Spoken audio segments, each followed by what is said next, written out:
we are going to compare and contrast.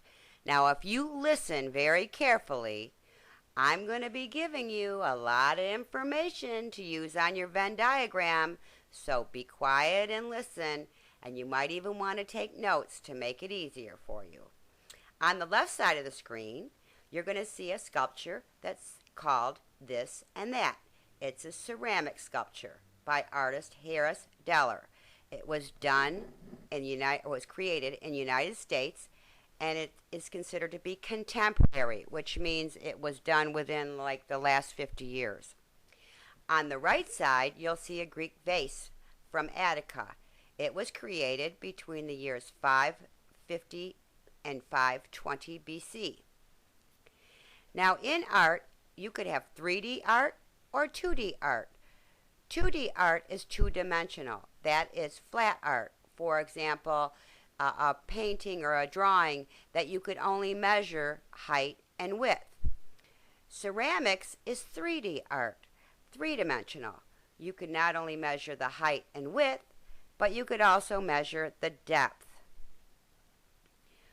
One of the things that you might want to know about sculpture and ceramics is that you could use the subtractive or additive methods. Subtractive means that you're just going to take a lump of clay and then use clay tools to carve out a sculpture or a vessel. In other words, you're taking some of the clay away. Additive method is when you make a vessel or a sculpture, and then you add on extra pieces to the already created vessel or sculpture. For example, look at the Greek vase. You see those handles there? Those were added on later.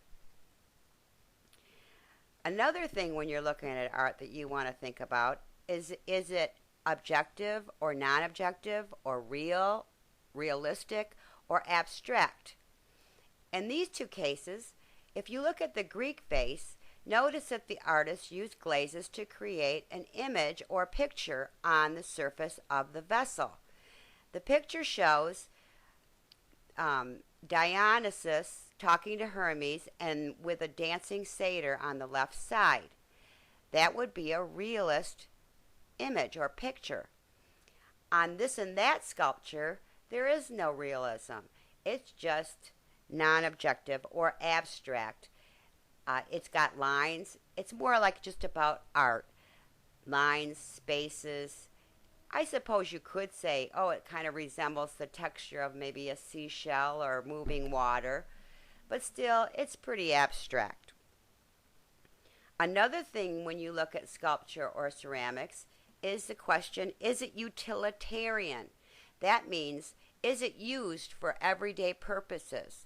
Like, for example, when we make vases or cups or bowls, those would be considered utilitarian or functional pieces of craft. The sculpture on the left side really isn't utilitarian or functional in the sense that we wouldn't use it in everyday life. It's there just to look at and appreciate. Ceramics is known as a craft because so much of the work is functional. However, in this day and age, since ceramics is also used for fine art sculpture, it's considered both a craft and a fine art. I think that those are enough clues. Can you think of some more?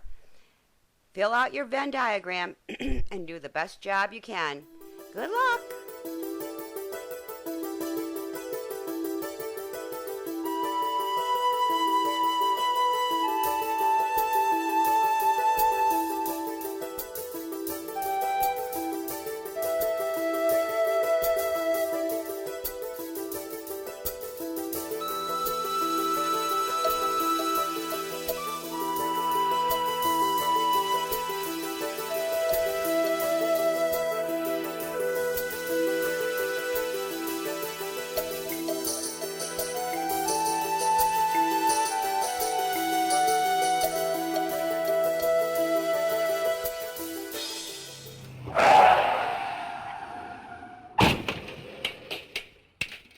Whoops, I made a mistake. I was so busy reading my little notes, I mispronounced the Greek god's name. It should, instead of whatever I said, it's supposed to be Dionysus or Dionysus. And Dionysus was a Greek god of nature, of fruitfulness and vegetation, and especially known as the god of wine and ecstasy. And he is talking to Hermes, who is the messenger of the gods in Greek mythology, and as a guide to the underworld. See, even Miss Renslow makes mistakes, but I made sure I got it right. Bye bye. Good luck.